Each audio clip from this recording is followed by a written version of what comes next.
Kasunod ng kanyang pagsuko, sinabi ng negosyanteng si Cedric Lee na iaapila nila ang hatol na guilty ng korte para sa kasong serious illegal detention for ransom na isinampa ng TV host na si Vong Navarro. Nakakulong na ang dalawa niyang kapwa-akusado, kabilang si Denise Cornejo, pero may isa pang tinutugis ang mga otoridad. Nakatutok si John Consulta. Sinadya pa ng NBI sa bahaging ito ng madaluyong kagabi ang negosyanteng si Cedric Lee na nakipag-ugnayan para sa kanyang voluntaryong pagsuko. Mismong si NBI Director Medardo de Lemos ang nanguna sa team na sumundo kay Lee. Nawala kahapon sa promulgation ng kasong serious illegal detention for ransom na inihain ni Vong Navarro laban sa kanila ni Denise Cornejo at dalawang iba pa. Dala tayo ng sa taas na yung photo, tsaka makyat, tsaka doktor. Sa Saudi na muna, sa Saudi. Kakambal ng hatol na guilty ay sinisintensyahan sila ng reclusion perpetua o hanggang 40 taong pagkakakulong. Dinala si Lee sa NBI Quezon City para sa booking procedure kabilang ang pagkuha ng mugshot at fingerprints. Ito si Cedric Lee, nagpahatid ng mensahe na gusto niyang sumuko. Sabi namin, mas maganda kung kukunin namin siya sa isang lugar at dalhin dito sa NBI.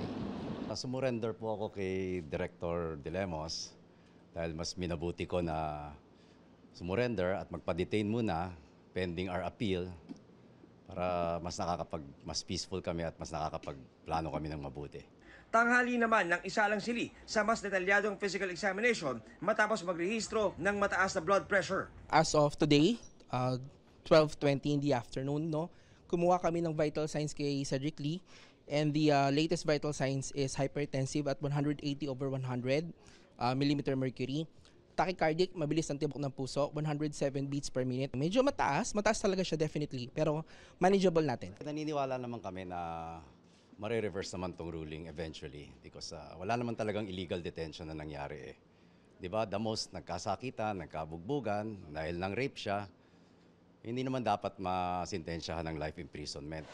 Nauna nang iginit ng abogado ni Navarro na Korte Suprema ang nagsabing walang ebidensyang may nagawang krimen ang host para i-detain siya ng grupo ni Lee. Naglabas na ng commitment order ang Taguig RTC para dalhin sa New Bilibid Prison si Cedric Lee, pero inaantabayanan pa rin kung maladala siya ng NBI ngayong araw. Habang nakakulong na sa Women's Correctional si Cornejo at sa Bilibid si Simeon Palmaraz. Hinahanap naman ang kapwa nila convicted na si Ferdinand Guerrero. Kami ay nananawagan kay Ferdinand Guerrero na gumaya na siya kay Cedric Lee, na sumuko na siya at para maumpisahan kung ano man ang magiging legal na proseso sa kanilang kaso. Kasi walang mangyayari kung tayo ay parating nagtatago. Para sa GMA Integrated News, John Consulta, nakatutok 24 oras.